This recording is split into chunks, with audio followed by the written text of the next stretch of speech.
It was a couple months back. I was playing a heads-up cash game on 888 Poker. We're about to start a table at 25.50, pretty high stakes. Me and this guy, we've been playing for a long time, you know, we have a lot of history, as they say, and we play a lot of heads-up cash against each other.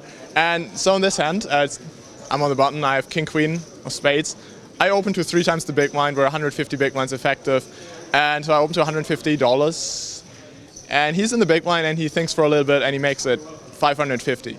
Now, at this point, what is important to know is like the guy's 3-betting range. And if you have a lot of history with someone, you kind of know what kind of hands they're 3-betting, right?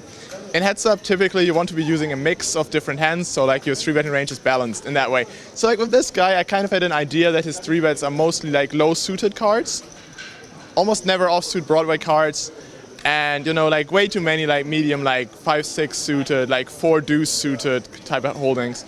So at this point, I obviously call the 3-bet because my king-queen suited is a very strong hand heads up. So it comes 9-4-3, rainbow.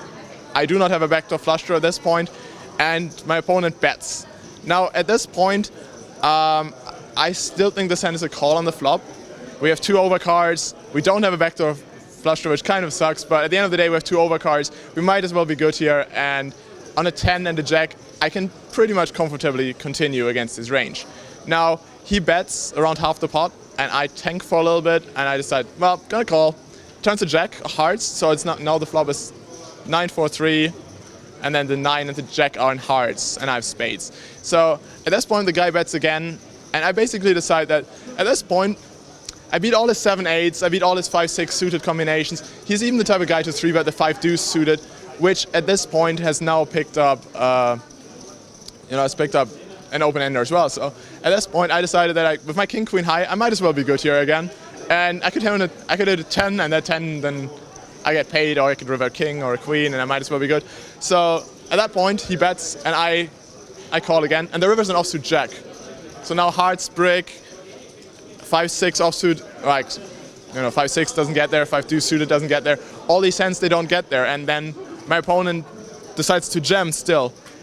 And at this point, I'm thinking, well, it doesn't really make sense for him to be jamming a 9 for value at this point, because that would be too thin. So I think he either has an overpair of aces or kings or queens. Kings or queens I block though. So at this point, I think he could have any combination of 5 deuce suited. He could have 5-6, 7-6 suited. He could have like any sort of hearts, like any random suited crap that picked up hearts on the turn.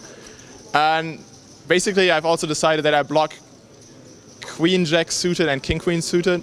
King jack. So I block his jack combinations where there's most likely value bets. So at this point I decided maybe my king queen is actually a good bluff catcher.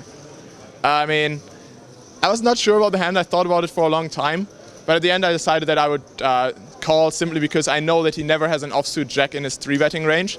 So with me having the king and the queen, it just removes all his jack X combinations, and I figure that I most likely only lose to ace jack.